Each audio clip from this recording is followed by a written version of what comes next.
శ్రీమాత్రే నమ. జై గురు దత్తాత్రేయ నమ.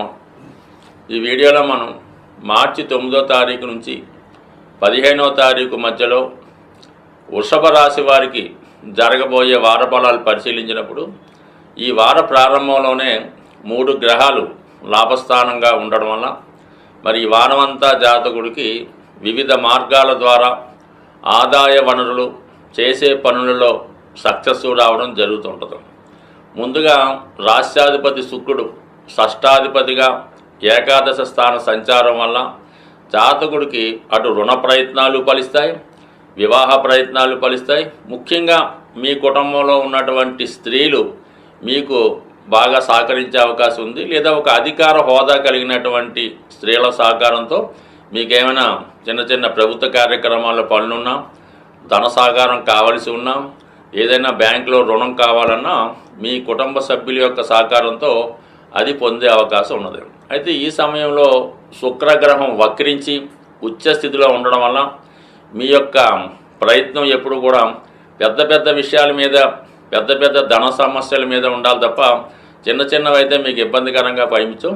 ఏదైనా విదేశ బ్యాంకుల్లో కానీ పెద్ద పెద్ద రుణ సంస్థల ద్వారా ఆర్థిక ప్రయోజనం పొందే అవకాశం ఉన్నది.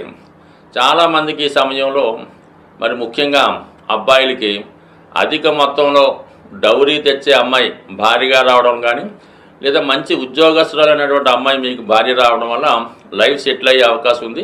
మరి జాగ్రత్తగా ప్రయత్నం చేయడం వల్ల కనీసం ఈ వారం కాకపోయినా రాబోయే 2-3 వారాల్లో ఈ శుక్రుడు ఉచ్చస్థితిలో ఉన్నంత వరకు మీకు వివాహం ద్వారా ఎక్కువ కలిసి వచ్చే అవకాశం ఉంది. ఈ ప్రయత్నాన్ని చేయడం వల్ల మీ లైఫ్ సెటిల్ అయ్యే అవకాశం ఉంది. ఇక ధనాధిపతి బుధుడు కూడా లాభస్థానంలో ఉంటూ నీచభంగ రాజయోగంలో ఉండడం వల్ల ఇది మీ యొక్క ప్రతిభకి, మీలో ఏ టాలెంట్ ఉన్నా, మీరు అటు సినిమా రంగంలో ఉన్నా, సాఫ్ట్వేర్ రంగంలో ఉన్నా, యూట్యూబర్గా ఉన్నా, మీ యొక్క కృషికి, మీ యొక్క కష్టానికి తగిన ప్రతిఫలం రావడం జరుగుతుంది. మీరు ఒక ఆర్టిస్ట్ అయి ఉన్నా, ఒక టెక్నీషియన్ ఉన్నా, మీరు తీసుకున్నటువంటి వేతనం అది రోజువారీ వేతనం అవ్వచ్చు, లేదంటే ఒక పనికి ఇంతని కేటాయించే విషయంలో అధిక మొత్తంలో మీ యొక్క రెమ్యునేషన్ పెరిగే అవకాశం ఉంది. అంటే అది మీరు ఊహించినంతగా గతంలో 30% ఉంటే ఇప్పుడు 100%గా వచ్చే అవకాశం ఉంది. అందువల్ల ఏంటంటే మీ యొక్క వృత్తికి కూడా డిమాండ్ పెరిగే అవకాశం ఉంది. ఇంకా రాహు లాభస్థానంలో ఉండడం వల్ల ఇది యాక్చువల్గా బ్యాంకింగ్ అండ్ ఫైనాన్స్ రంగం వారికి, సాఫ్ట్వేర్ రంగం వారికి కూడా కొత్త కొత్త అవకాశాలు రావడం జరుగుతూ ఉంటుంది. ఇక దశమ స్థానంలో శని భగవానుడు మీకు కొద్ది రోజులు మాత్రమే ఉంటూ ఏకాదశ స్థానంలోకి రావడం వల్ల, రవితో కలిసి ఉండడం వల్ల ఎవరైతే ప్రభుత్వ ఉద్యోగం కొరకు ప్రయత్నం చేస్తున్నారో వారికి చాలా వరకు దగ్గరగా మీ ప్రయత్నాలు ఫలించే అవకాశం ఉన్నది. అలాగే ఏదైనా నామినేటెడ్ పోస్ట్ కానీ, ప్రభుత్వ పదవి గురించి కానీ ప్రయత్నం చేస్తున్నా నెమ్మదిగా అవకాశాలు మీకు అనుకూలంగా రావడం జరుగుతుంది. సో అలాగే మరి మీరు ఏదైనా ఈ వ్యాపారం ప్రారంభించాలనుకున్నా దానికి తగినటువంటి రుణ సౌకర్యం లభిస్తుంది, దానికి తగిన కస్టమర్స్ వస్తారు. ఏదైనా అటు వ్యాపార రంగంలో వారికి కానీ, ఉద్యోగ ప్రయత్నం చేస్తున్న వారికి, ఆల్రెడీ ఉద్యోగంలో ఉన్న వారికి కూడా ఈ దశమ స్థానంలో ఉన్నటువంటి శని ప్లస్ రవి కలిసి వస్తారు. అయితే మీరు వారసత్వంగా మీ తండ్రి గారు కానీ, మీ తాతగారు కానీ చేస్తున్నటువంటి వృత్తిని మీరు కూడా కంటిన్యూ చేద్దాం అనుకుంటే ఈ సమయంలో మీరు మీ తండ్రి గారితో కలిసి అదే వ్యాపారాన్ని ప్రారంభించడానికి కూడా ఈ గ్రహస్థితి మీకు చక్కగా అనుకూలించడం జరుగుతుంది. ఇక కుటుంబ విషయాల్లో మాత్రం కుటుంబ స్థానంలో ఈ కుజగ్రహ సంచారం చిన్న సమస్యల్ని పెద్దవిగా చేసుకోకుండా ఉంటే మంచిది. మీరు చేస్తున్నటువంటి ప్రయత్నాలకి కుటుంబ సభ్యుల నుంచి విభేదాలు వచ్చే అవకాశం ఉంది. అలాగే కుటుంబానికి వచ్చినటువంటి ధనం, సంపద, ఆస్తి పంచుకునే విషయంలో కొన్ని విభేదాలు తల ఎత్తే అవకాశం ఉంది. కాబట్టి చాలా వరకు సౌమ్యంగా ఉండడం మంచిది. లేదంటే ఇది కుటుంబ విచ్ఛిన్నానికి కూడా కారణమయ్యే అవకాశం ఉంది. ఇన్ని గ్రహాలు ఇలాగున్నా రాశి యందు సంచరిస్తున్నటువంటి గురువు మీరు పెద్ద మనసుతో మరి ఆధ్యాత్మికంగా కానీ, న్యాయసమ్మతంగా కానీ ఆలోచించడం వల్ల మీకు ఏది కరెక్ట్ అనిపిస్తే ఆ విధంగానే వెళ్ళడం మంచిది. ఇతరుల మాటలు విని దాని ప్రకారం నడుచుకుంటే కుటుంబం విడిపోయే సూచనలు కూడా ఉంటాయి. జాగ్రత్త. సాధారణంగా ఇప్పుడు ఉన్నటువంటి గ్రహస్థితి ప్రకారం ఈ వివాహ విషయంలో వివాహ ప్రయత్నాలు చేస్తున్న వారికి చాలా ఇబ్బందులు ఎవరైతే ఎదుర్కొంటున్నారో, ముఖ్యంగా అమ్మాయిలకి ఈ రాబోయే మార్చి 14వ తారీఖు పౌర్ణమి రోజు, ఇది చాలా ఇంపార్టెంట్గా. ఈ పౌర్ణమి రోజు ఎవరైతే అమ్మాయిలు కానీ, ఎవరైతే పెళ్ళికి కావాల్సినటువంటి అమ్మాయిల తల్లిగారు కూడా ఈ పరిహారం పాటించవచ్చు.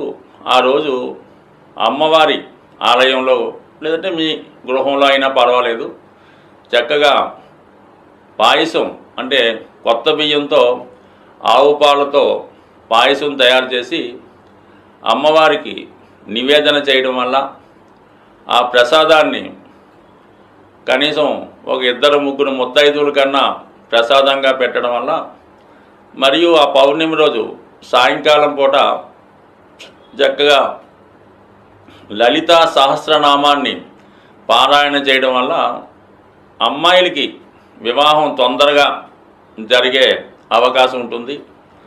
అలాగే చాలా వరకు ఈ గృహంలో ఆగ్నేయ భాగంలో, అంటే మీరు అద్దెకున్నా లేదంటే సొంత గృహమైనా ఆగ్నేయ భాగంలో దోషం ఉన్నప్పుడు, అంటే నూతులు కానీ గోతులు కానీ టాయిలెట్స్ కానీ సరిగ్గా మెయింటైన్ చేయనప్పుడు, మరి ఈ ఆగ్నేయ దోష ప్రభావం వల్ల మీ కుటుంబంలో ఉన్నటువంటి స్త్రీలకి అనారోగ్య సమస్యలు, యజమానురాలకి అలాగే అమ్మాయిలకి వివాహ సంబంధాలు కుదరకపోవడం, కుదిరిన పెళ్ళైనా ఏదో కారణం వల్ల పుట్టింట్లోనే స్థిర నివాసం ఏర్పరచుకునే విధంగా ఈ ఆగ్నేయ దోషం ఇబ్బంది పెడుతుంటుంది. కాబట్టి మరి అది కూడా వీలైతే సరి చేసుకుంటే మరి మీ కుటుంబంలో అమ్మాయిలకి వివాహం జరుగుతుంది. ఇక అబ్బాయిల విషయంలో వాళ్ళు ఏ పని చేయకుండా ఇంట్లోనే తిష్ట వేస్తూ, మరి చదువు పూర్తయినా కూడా ఉద్యోగానికి వెళ్లకుండా ఉన్నవాళ్ళు మీ గృహంలో ఈశాన్య భాగంలో దోషం ఉందేమో గమనించండి.